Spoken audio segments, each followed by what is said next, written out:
शांति। 9/5/83 ब्राह्मण जीवन का श्रृंगार, स्मृति, वृत्ति और दृष्टि की स्वच्छता। स्वच्छ, पवित्र, श्रेष्ठ व पूज्य बनाने वाले परम पवित्र अव्यक्त बाप दादा बोले। आज बाप दादा सभी बच्चों के श्रेष्ठ कर्म की रेखा देख रहे हैं, जिस कर्म की रेखा द्वारा ही वर्तमान और भविष्य तकदीर की लकीर खींची जा रही है। सभी ब्राह्मणों की कर्म रेखा व कर्म कहानी व कर्मों का खाता देख रहे हैं। वैसे भाग्य विधाता बाप के कर्मों के गुह्य गति के ज्ञाता बाप के डायरेक्ट वर्षे के अधिकारी बच्चे हैं। साथ साथ स्वयं विधाता बाप दादा ने सभी बच्चों को गोल्डन चांस दिया है कि विधाता के बच्चे हो, इसलिए जो जितना भाग्य बनाना चाहे, जितना सर्व प्राप्ति स्वरूप बनना चाहे, हर एक को संपूर्ण अधिकार है। कितने समय में जितना भी भाग्य बनाना चाहें, जितना सर्व प्राप्ति स्वरूप बनना चाहें, हर एक को संपूर्ण अधिकार है। कितने जन्मों के लिए? 84 जन्मों के लिए। सोचो। और एक तरफ कितने साल ये जो श्रेष्ठ आत्मा हैं, कितने साल देंगे उनको? ये 4 साल। 4 साल अगर पूरा बहुत बड़े घाटे भी हो जाए बिजनेस में,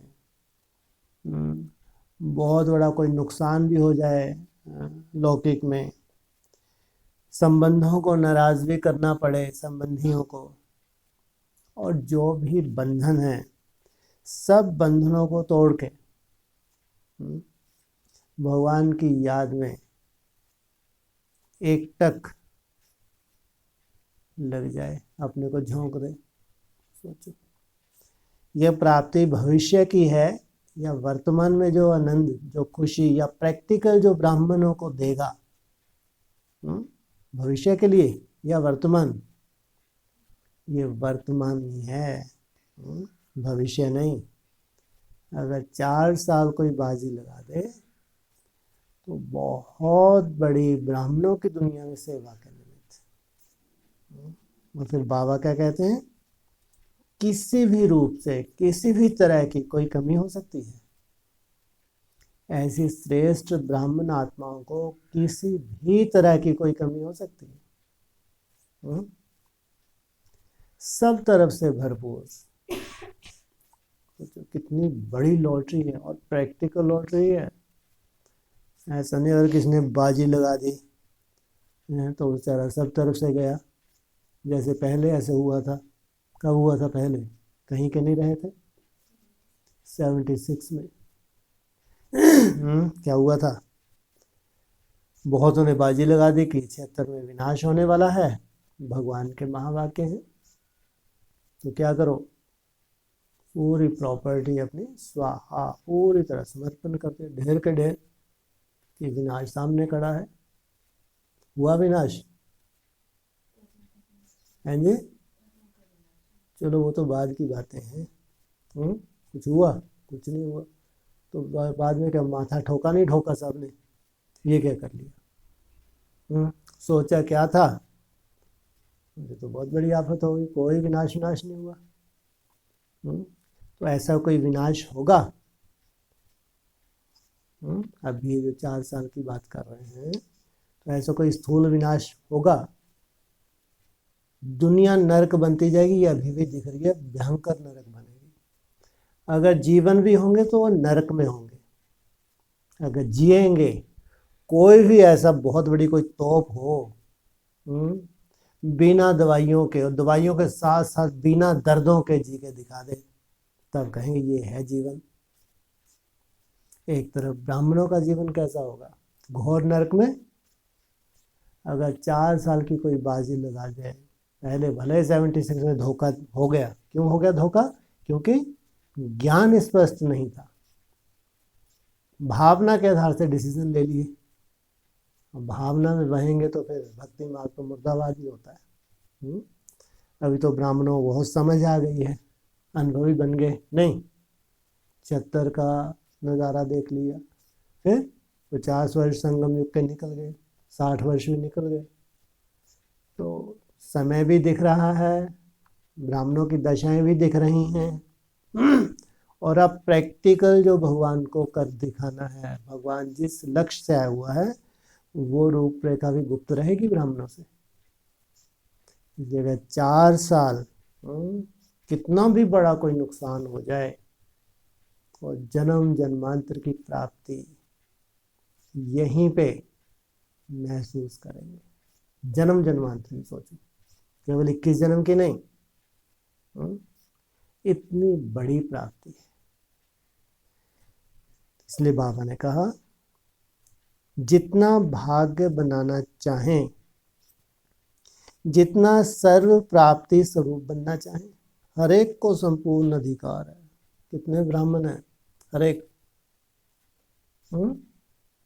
हर एक को 500 करोड़ को, हर एक को संपूर्ण अधिकार है। कितने हैं, ये तो चाहते हुए भी नहीं कर पाएंगे, ना 500-700 करोड़ कर सकते हैं, ना 9 लाख भी प्रजा है। इनको कितनी भी उमंग सा बढ़ाते रहो, जैसे बड़ी बड़ी भट्टियाँ होनी शुरू कर देते, क्लासेस कराते रहो, इनके कान भरते हो, क्या फर्क पड़ता है इनको, जैसे भैंस के आगे बीन बजाओ। इनके बस का नहीं है, हो ही नहीं सकता।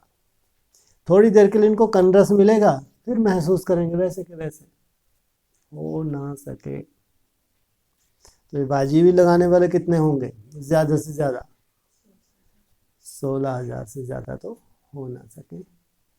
उनको ही समय की टचिंग होती है।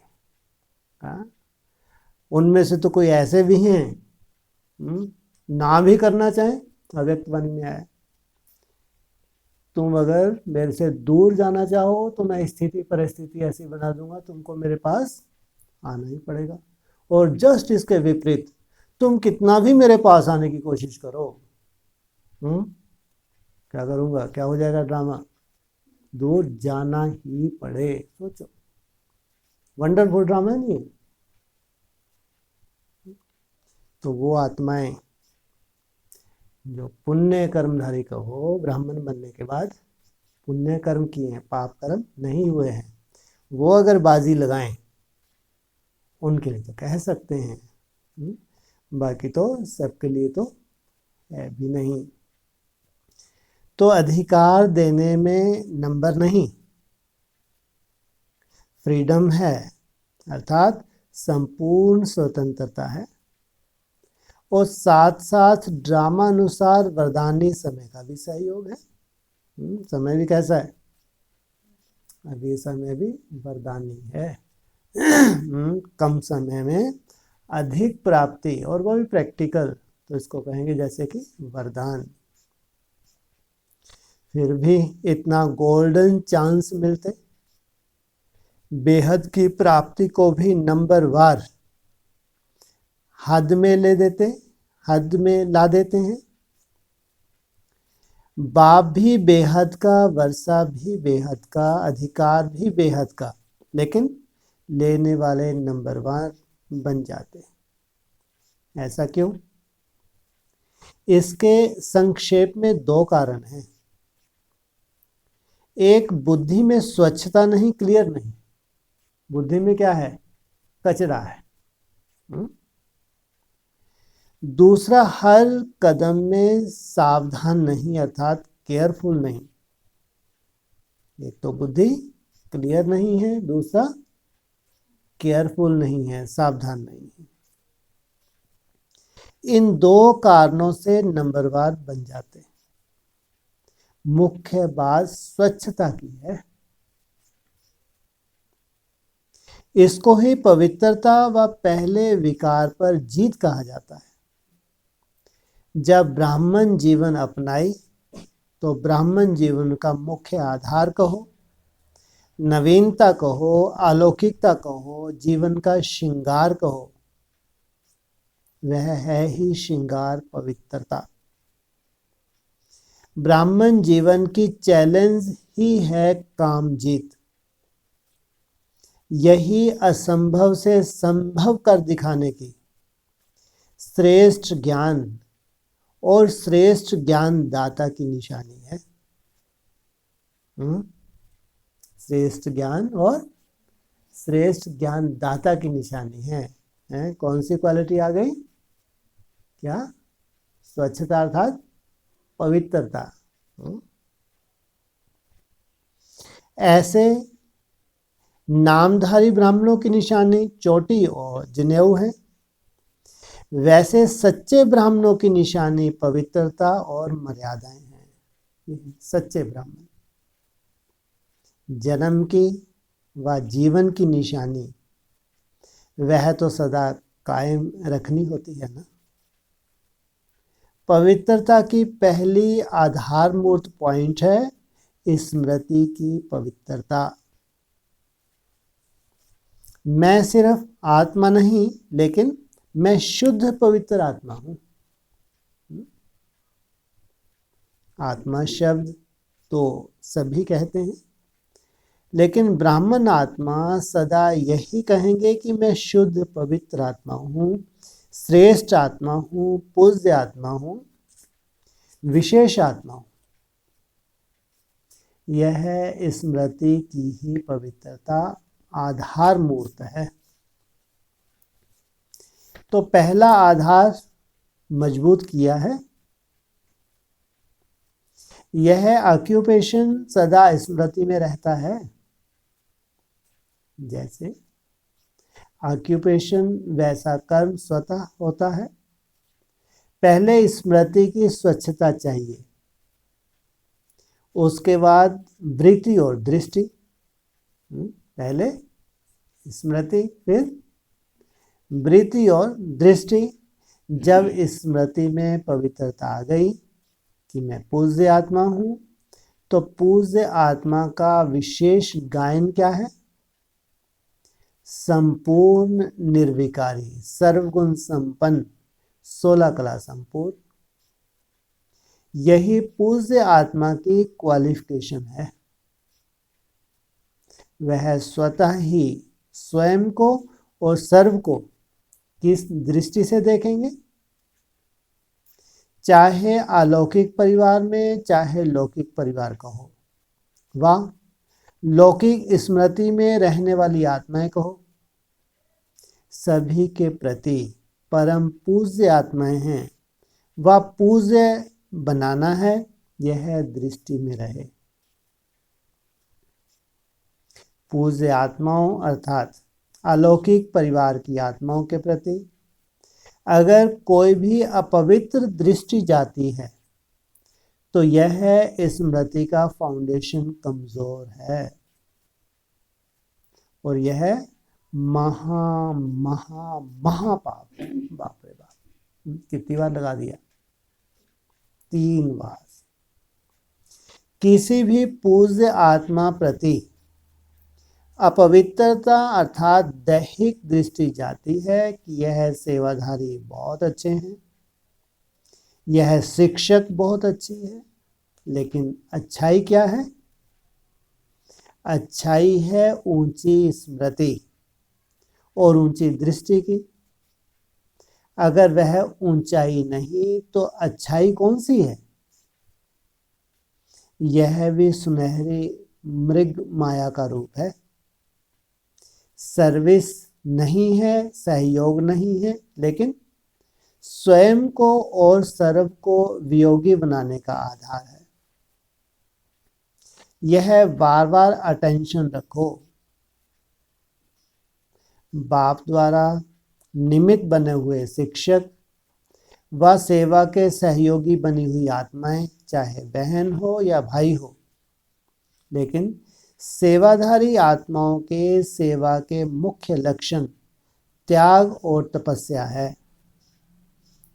इसी लक्षण के आधार पर सदा त्यागी और तपस्वी की दृष्टि से देखो, ना कि देहिक दृष्टि से।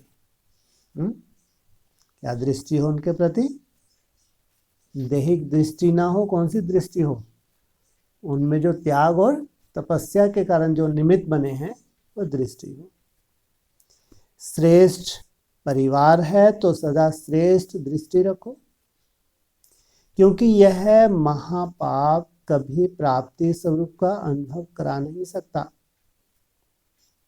सदा ही कोई ना कोई कर्म में, संकल्प में, संबंध संपर्क में डिफेक्ट व इफेक्ट इसी उतराई और चढ़ाई में चलता रहेगा। कभी भी परफेक्ट स्थिति का अनुभव नहीं कर सकेगा। इसलिए सदा याद रखो, पूज्य आत्मा के बदले पाप आत्मा तो नहीं बन गए। इसी एक विकार से और विकार स्वतः ही पैदा हो जाते। कामना पूरी ना हुई तो क्रोध साथी पहले आएगा। इसलिए इस बात को हल्का नहीं समझो, इसमें अलवेले मत बनो। बाहर से शुभ संबंध है, सेवा का संबंध है, इस रॉयल रूप के पाप को बढ़ाओ मत। चाहे कोई भी दोषी हो इस पाप के, लेकिन दूसरे को दोषी बनाए, स्वयं को अलवेले मत बनाओ।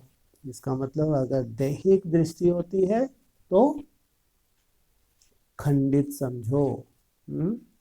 भले ही आधार क्या बनाते हैं, क्या अच्छा लगता है? इनकी विशेषताएं, चाहे सेवा की विशेषता हो, चाहे गुणों की विशेषता हो, लेकिन उसमें है क्या? दैहिक दृष्टि है।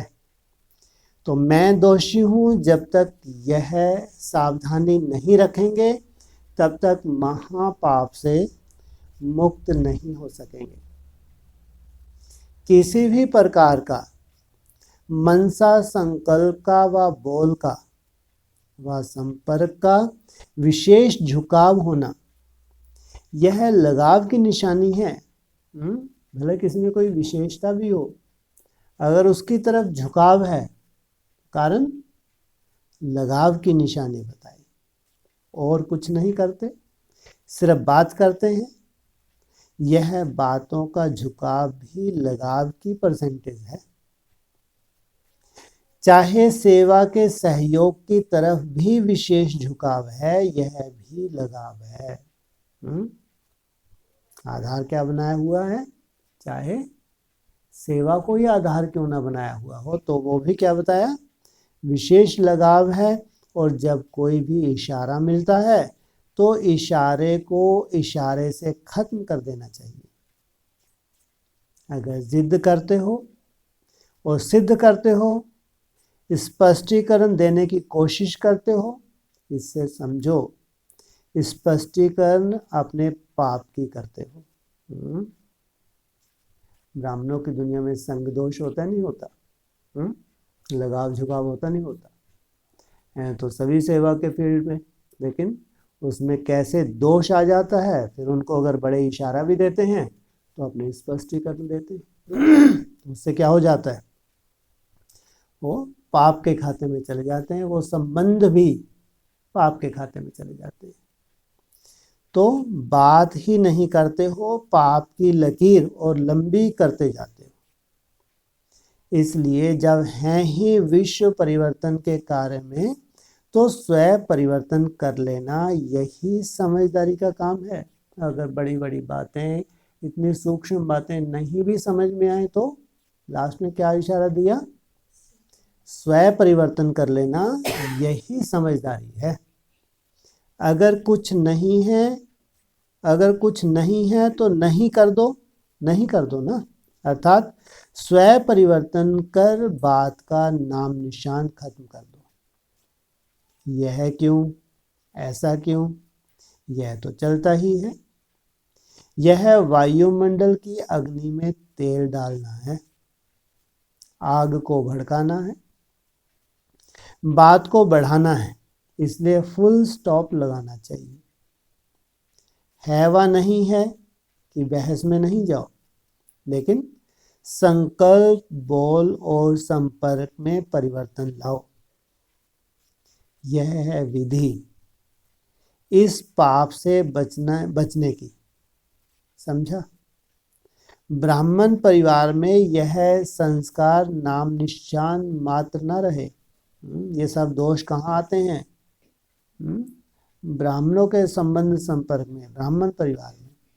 अच्छा, फिर सुनाएंगे कि क्रोध महाभूत क्या है। यही विशेष अटेंशन देने की बातें हैं। जो भी आए हो, विशेष बल भरने आए हो। किसी भी कमजोर संस्कार को सदा के लिए समाप्त करने आए हो, तो कमजोर संस्कार समाप्ति समारोह करके जाना। यह समारोह मनाएंगे ना। है भी विशेष पुराणों का ग्रुप। आप लोग जब समारोह मनाएंगे तब नए भी उमंग उत्साह में आएंगे। ऐसे नहीं कि हर वर्ष यह समारोह मनाना पड़े। एक बार में स्वाहा होना अच्छा है, या हर बार फिर उमंग उत्साह बढ़ाया जाए, हर बार स्वाहा करें, फिर रावण का रूप क्या करें, रावण को जलाते हैं तो हर साल और ही बड़ा होता जाता है। मुरली में बोला, एक बार का यह समारोह और फिर संपन्न समारोह। सदा काल के लिए समाप्ति का समारोह मनाएंगे ना। इसमें माताएं भी आ जाती, अधर कुमार भी आ जाते। ऐसे नहीं सिर्फ पांडव मनाएंगे, कुमारियां भी मनाएंगी, टीचर भी मनाएंगी, अधर कुमारियां भी मनाएंगी। सब मिलकर यह समारोह मनावें। कौन सा? क्या करना है? ये छोटी कमजोरियां हैं, इसको स्वाहा। ठीक है ना? कुमारियां शक्तियां हैं ना, तो शक्ति रूप का समारोह मनाएंगे ना। अच्छा, सदा स्वयं प्रति शुभ चिंतक, सदा स्व परिवर्तन के कार्य में पहले मैं। इस पाठ में नंबर 1 आने वाले, सदा संकल्प, बोल और कर्म में सर्व प्रति बेहद की स्मृति स्वरूप, सदा स्वच्छता और सावधानी में रहने वाले ऐसे पवित्र पूज्य आत्माओं को बाप दादा का याद, प्यार और नमस्ते। कुमारों से सदा अपने को हर कदम में साक्षी और सदा बाप के साथी ऐसे अनुभव करते हो। जो सदा साक्षी होगा वह सदा ही हर कर्म करते हुए, हर कदम उठाते कर्म के बंधन से न्यारे और बाप के प्यारे, तो ऐसे साक्षीपन अनुभव करते हो।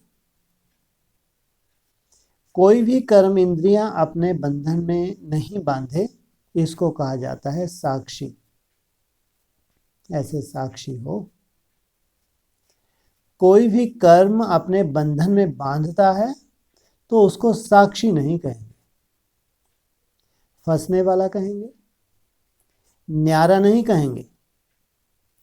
कभी आंख भी धोखा ना दे। शारीरिक संबंध में आना अर्थात आंख का धोखा खाना, तो कोई भी कर्म इंद्रिय धोखा ना दे। साक्षी रहें और सदा बाप के साथी रहें। हर बात में बाप याद आवे। महान आत्माएं भी नहीं, निमित्त आत्माएं भी नहीं, लेकिन बाबा ही याद आए। कोई भी बात आती है तो पहले बाप याद आता या निमित्त आत्माएं याद आती। सदा एक बाप, दूसरा न कोई। आत्माएं सहयोगी हैं लेकिन साथी नहीं। साथी तो बाप है, सहयोगी को अपना साथी समझना यह रॉन्ग है। तो सदा सेवा के साथी, लेकिन सेवा में साथी बाप है। निमित्त सहयोग देते हैं, ऐसा सदा स्मृति स्वरूप हो। किसी देहधारी को साथी बनाया तो उड़ती कला का अनुभव नहीं हो सकता। इसलिए हर बात में बाबा बाबा याद रहे।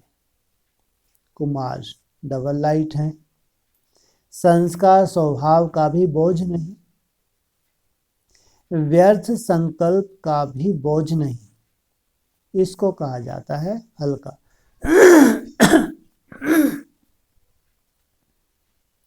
जितने हल्के होंगे उतना सहज उड़ती कला का अनुभव करेंगे।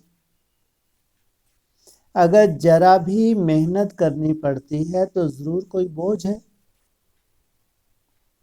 तो बाबा बाबा का आधार ले उड़ते रहो, यही अविनाशी आधार है। कौन सा आधार? हर कर्म करते हुए बाबा बाबा। रूहानी यूथ ग्रुप शांतिकारी कल्याणकारी ग्रुप है। सदा विश्व में शांति स्थापना के कार्य में निमित्त हैं। वह अशांति फैलाने वाले और आप शांति फैलाने वाले, ऐसे अपने को समझते हो। यूथ ग्रुप में राजनीतिक लोगों का भी उम्मीदें हैं और बाप दादा की भी उम्मीदें हैं। उम्मीदें पूरी करने वाले होना।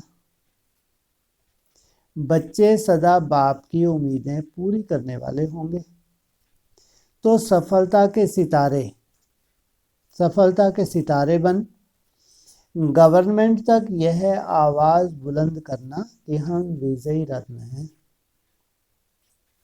अभी देखेंगे कि कौन से ग्रुप और कहां यह पहले झंडा लहराते हैं।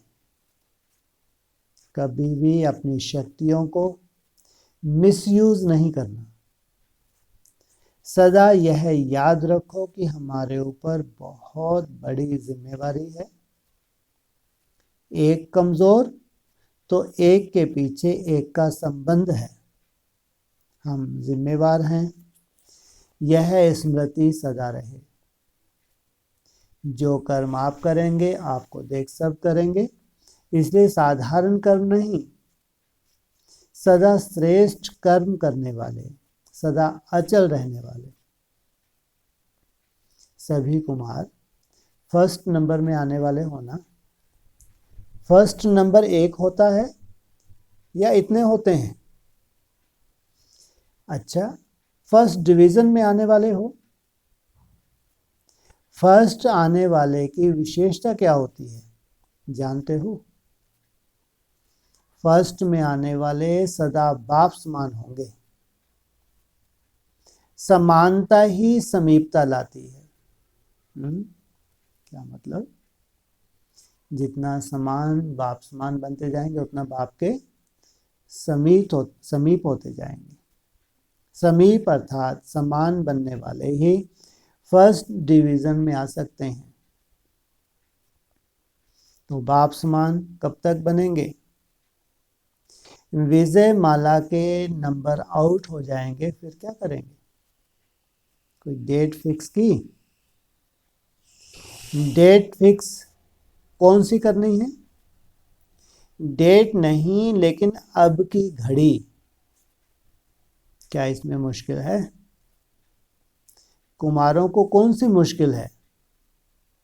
2 रोटी खाना है और बाप की सेवा में लगना है। यही काम है ना।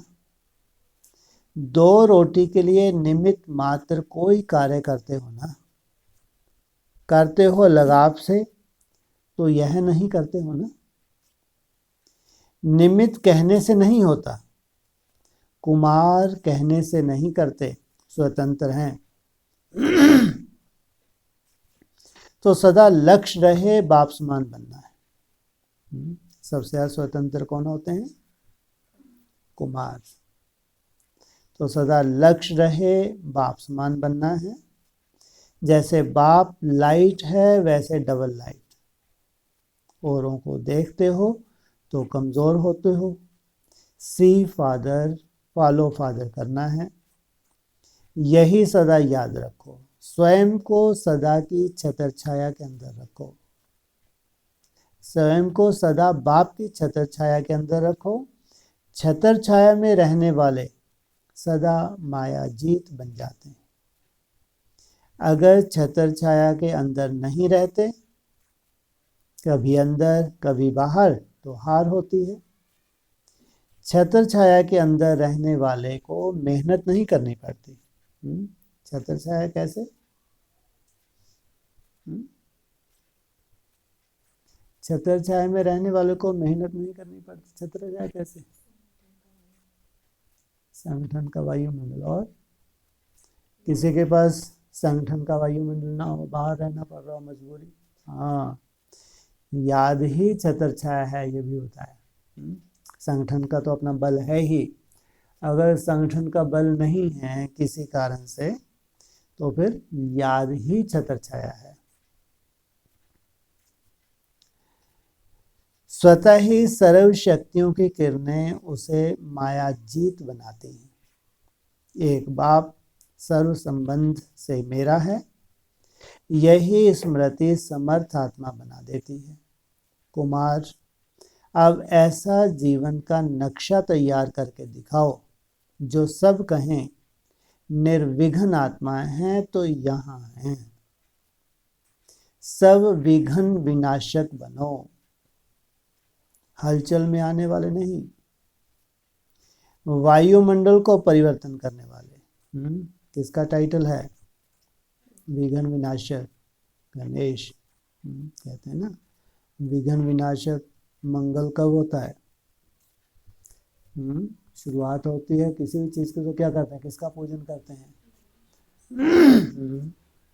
तो हलचल में आने वाले नहीं, वायुमंडल को परिवर्तन करने वाले, शक्तिशाली वायुमंडल बनाने वाले बनो। सदा विजय का झंडा लहराता रहे, ऐसा विशेष नक्शा तैयार करो। जहां यूनिटी है वहां सहज सफलता है। सहज सफलता और फिर अपना, या तो अपना हट कर लो, अपना पुरुषार्थ कर लो, बहुत मेहनत करो। सहज क्या बताया? जहां यूनिटी है, अगर आपस में संस्कार मिला के चलते हैं तो सहज। अगर संस्कार नहीं मिलाते तो बहुत मेहनत, क्योंकि वायुमंडल भी सहयोग नहीं करता। क्योंकि संस्कार नहीं मिल रहे तो दूसरों के वाइब्रेशन भी तुमको विघ्न रूप कर देंगे। दूसरों में वाइब्रेशन सहयोग करें या विघ्न पैदा करेंगे? विघ्न पैदा करते हैं। इसलिए जहां यूनिटी है वहां सहज सफलता है। लेकिन गिराने में यूनिटी नहीं करना, चढ़ाने में। कोई कोई क्या करते हैं? गिराने में आपस में दो तीन अलग हो जाएंगे, किसी को फिर क्या करते हैं? नीचे गिराने की कोशिश करते हैं। सदा उड़ती कला में जाना है और सबको ले जाना है, यही लक्ष्य रहे। कुमार अर्थात सदा आज्ञाकारी वफादार, हर कदम में फॉलो फादर करने वाले। जो बाप के गुण वह बच्चों के, जो बाप का कर्तव्य वह बच्चों का, जो बाप के संस्कार वह बच्चों के। इसको कहा जाता है फॉलो फादर्स। जो बाप ने किया है वही रिपीट करना है, कॉपी करना है। इस कॉपी करने में फुल मार्क्स मिल जाएंगी। किनको? कुमारों को। कुमार ढेर कुमारों को या गणेश को? हाँ, कुमार की बात है। माना गणेश जैसे जो कुमार हैं, इनमें सबसे सुंदर बात कौन सी होती है? इनमें प्योरिटी फर्स्ट। माना इनको प्योरिटी के लिए मेहनत नहीं करनी पड़ती। इनके संस्कार में ही प्योरिटी है। वहाँ कॉपी करने से मार्क्स कट जाती, यहाँ फुल मार्क्स मिल जाते। तो जो भी संकल्प करो पहले चेक करो बाप समान है। संकल्प है बीज। जो भी संकल्प करो क्या चेक करो, बाप समान है, अगर नहीं तो चेंज कर दो, अगर है तो प्रैक्टिकल में लाओ। कितना सहज मार्ग है। जो बाप ने किया वह आप करो। बाप ने कभी लौकिक साधारण कार्य किए? हाँ, बाप ने सदा ही अलौकिक और असाधारण कार्य किए। ऐसे सदा बाप को फॉलो करने वाले ही सदा मास्टर सर्वशक्तिवान स्थिति में स्थित रहते हैं। बाप का वर्षा ही है सर्वशक्तियां और सर्वगुण। तो बाप के वारिस अर्थात सर्व शक्तियों के सर्व गुणों के अधिकारी। अधिकारी से अधिकार जा सकते हैं, कैसे जा सकते? अगर अलवेले बने तो माया चोरी कर लेगी। माया को भी सबसे अच्छे ग्राहक ब्राह्मण आत्माएं लगती हैं, इसलिए वह भी अपना चांस लेती है। आधा कल्प उसके साथ ही रहे तो अपने साथियों को ऐसे कैसे छोड़ेगी? माया का काम है आना और आपका काम है जीत प्राप्त करना, घबराना नहीं। शिकारी के आगे शिकार आता है तो घबराएंगे क्या? माया आती है तो जीत प्राप्त करो, घबराओ नहीं। अच्छा, अहमदाबाद हॉस्टल में रहने वाली कुमारियों का ग्रुप। कुमारी जीवन अर्थात स्वतंत्र जीवन। इस स्वतंत्रता से क्या मिलता है? श्रेष्ठ भाग्य बनाने से क्या मिलता है? सदा स्मृति में रहता है। या समझती हो कि हम तो कॉलेज में पढ़ने वाली लड़कियां हैं? सदा यह स्मृति में रखो, जैसा बाप वैसी मैं। बाप क्या है? सेवाधारी है। तो सभी सेवा करती हो ना? सभी कुमारियां बाप की माला के मन के हो? पक्का? और किसके गले की माला तो नहीं बनेंगी? जो बाप के गले की माला बन गई वह दूसरों के गले की माला नहीं बन सकती। क्या संकल्प किया? और कहां स्वप्न में भी नहीं जा सकती। ऐसे पक्के एक बाप के बने और सर्व खजानों के अधिकारी बन गए। सर्व अधिकार छोड़कर 2 पैसों के पीछे जाएंगे क्या? वह 2 पैसे भी तब मिलते जब 2 चमाट लगाते। पहले दुख की अशांति की चमाट लगती, फिर 2 रोटी खाते। ऐसी जीवन तो पसंद नहीं है ना। कुमारी जीवन वैसे भी भाग्यवान है और भी डबल भाग्यवान बन गई। अभी सर्व प्रैक्टिकल पेपर देंगी ना, वह कागज वाला पेपर नहीं। सदा शिव शक्ति है, कंबाइंड है, यह स्मृति सदा रखना। कुमारियों का कहां ना कहां जाना तो होता ही है। अगर ऐसा श्रेष्ठ घर मिल जाए तो और क्या चाहिए? कुमारियां सोचती हैं अच्छा घर, भरपूर घर मिले। यह कितना भरपूर घर है जहां कोई अप्राप्ति नहीं। ऐसा भाग्य तो सबको मिलना चाहिए। वाह मेरा भाग्य। यही गीत गाओ। जैसे चंद्रमा की चांदनी सबको प्रिय लगती है, ऐसे ज्ञान की रोशनी देने वाली बनो। ज्ञान चंद्रमा समान बनो। जैसे स्वयं के भाग्य के सितारा चमका है, ऐसे ही सदा औरों के भाग्य का सितारा चमकाओ, तो सभी आपको बार बार आशीर्वाद देंगे। सभी कुमारियां स्कॉलरशिप लेंगी ना। स्कॉलरशिप लेना माना विजय माला में आना। ऐसा तीव्र पुरुषार्थ हो जो विजय माला में आ जाओ। इतनी पालना जो ले रहे हो उसका रिटर्न तो देंगी ना। पालना का रिटर्न है बाप समान बनना, स्कॉलरशिप लेना। तो सदा यह दृढ़ संकल्प रखो कि विजयी बन विजय माला के मन के बनने वाले हैं। सभी इस जीवन से संतुष्ट हो। कभी वह जीवन खाना पीना घूमना याद नहीं आता। दूसरों को देखकर यह नहीं आता कि हम भी थोड़ा टेस्ट तो करें। वह जीवन गिरने का जीवन है, यह जीवन चढ़ने की जीवन है। चढ़ने से गिरने की तरफ कौन जाएगा। सदा एवर रेडी रहो। अपने रीति से सदा तैयार रहो। कोई पढ़ाई की रीति से शौक का संबंध नहीं। जहाँ कुमारियों का संगठन है वहाँ सेवा में वृद्धि है ही। जहाँ शुद्ध आत्माएं हैं वहाँ सदा ही शुभ कार्य है। सभी आपस में संस्कार मिलाने की सब्जेक्ट में पास होना। कोई खिटपिट नहीं, कहाँ भी दृष्टि वृत्ति नहीं। एक बाप दूसरा ना कोई। विशेष कुमारियों को इस बात में सर्टिफिकेट लेना चाहिए। जैसे नाम है बाल ब्रह्मचारिणी, वैसे संकल्प भी ऐसा पवित्र हो। इसको कहा जाता है स्कॉलरशिप लेना। फिर राइट हैंड हो। सदा एक बाप दूसरा ना कोई। ऐसी शिव शक्तियां हैं। यही याद रखना तो किसी भी प्रकार की माया वार नहीं करेगी। टीचर के साथ सभी निमित्त सेवाधारी अपने को निमित्त समझकर चलते हो।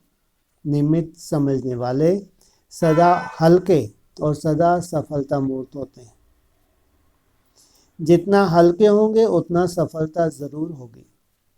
हल्के अर्थात कम संकल्प, और हल्के अर्थात रिश्ता, और हल्के अर्थात जितना योग युक्त रहते हैं तो उसको क्या कहेंगे, हल्के। नहीं तो संकल्प क्या करते हैं, भारी करते नहीं करते। टीचर्स बड़ी बड़ी प्लानिंग करे, इधर उधर की प्लानिंग करे, सक्सेस ना हो तो भारी है हल्की है। याद में रहते हैं तो कोई भी प्लानिंग करेंगे तो उसमें बाप की मदद भी मिलती है। जितना हल्के होंगे उतनी सफलता जरूर होगी। कभी सेवा कम होती कभी ज्यादा, तो बोझ नहीं लगता है ना, भारी तो नहीं होते। क्या होगा कैसे होगा, कराने वाला करा रहा है और मैं सिर्फ निमित्त बन कार्य कर रही हूँ। यही सेवाधारी की विशेषता है। सदा स्वयं के पुरुषार्थ से और सेवा से संतुष्ट रहो। तभी जिन्हों के निमित्त बनते हैं उन्हों में संतुष्टता होगी। सदा संतुष्ट रहना और दूसरों को रखना, यही विशेषता है। अच्छा, विदाई के समय गुड मॉर्निंग। चारों ओर की श्रेष्ठ आत्माओं को व विशेष आत्माओं को बाप दादा मधुवन वरदान भूमि में सन्मुख देखते हुए याद प्यार दे रहे हैं और सभी से गुड मॉर्निंग कर रहे हैं। गुड मॉर्निंग अर्थात सारा दिन ऐसा ही शुभ और श्रेष्ठ रहे। सारा दिन इसी याद प्यार की पालना में रहे। यह याद प्यार ही श्रेष्ठ पालना है। इसी पालना में सदा रहो और ईश्वरीय याद और प्यार सभी आत्माओं को देते हुए उन्हों की भी श्रेष्ठ पालना करो। याद प्यार पालना का झूला है जिस झूले में पालना होती है। और गुड मॉर्निंग को शक्तिशाली अमृत कहो। कुछ ज़्यादा ही नहीं। क्या कह रहे हैं? और गुड मॉर्निंग को शक्तिशाली अमृत कहो। कब होती है मॉर्निंग? और वो भी गुड। कौन से वेले? अमृत वेले। गुड मॉर्निंग को शक्तिशाली अमृत कहो व औषधि कहो व श्रेष्ठ भोजन कहो, जो भी कहो, ऐसे शक्तिशाली बनाने की गुड मॉर्निंग है। इसका मतलब जैसे कि बाबा की कोई विशेष पालना शुरू हो रही है, ऐसा लग रहा है। रात्रि हो जाती तो उसके बाद क्या होता है? अरे ब्राह्मणों की दुनिया हुई नहीं हुई 18 में, क्या हुआ? क्या बोला? समाप्ति वर्ष। कहा नहीं समाप्ति वर्ष, और अंधकार आया नहीं आया? कितना अंधकार छा गया होगा ये 4-1 साल में, 4-5 साल में। उस अंधकार के बाद अब क्या होने जा रहा है? जो सुध ले रहे हैं, जो श्रेष्ठ आत्माएं हैं, योगी आत्माएं हैं, जिनके याद का अपना फाउंडेशन खास बना रखा है, तो उनके लिए कहेंगे गुड मॉर्निंग। और वो भी खास कब? इसलिए बोला जिसका अमृत वेला ठीक, उसका सब ठीक। अभी अमृत वेले जो बाबा की सिर्फ विशेष पालना मिलने जा रही है, ऐसा जो अब तक कभी जीवन में ना अनुभव हुआ हो। वैल्यू बढ़ गई ना। अभी जैसे जैसे समय करीब जा रहा है, क्या हो रहा है? समय की वैल्यू बढ़ती जाती है। इसलिए अगर तुम समय को सफल भी कर लेती हो, कैसे भी करके, सफल करना माना कैसे? सफल करना कैसे?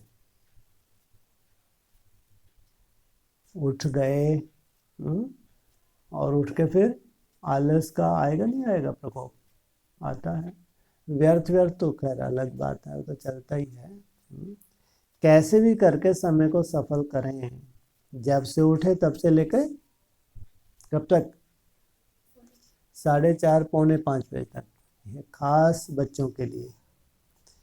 तो और गुड मॉर्निंग को शक्तिशाली अमृत कहो व औषधि कहो व श्रेष्ठ भोजन कहो, जो भी कहो, ऐसे शक्तिशाली बनाने की गुड मॉर्निंग है।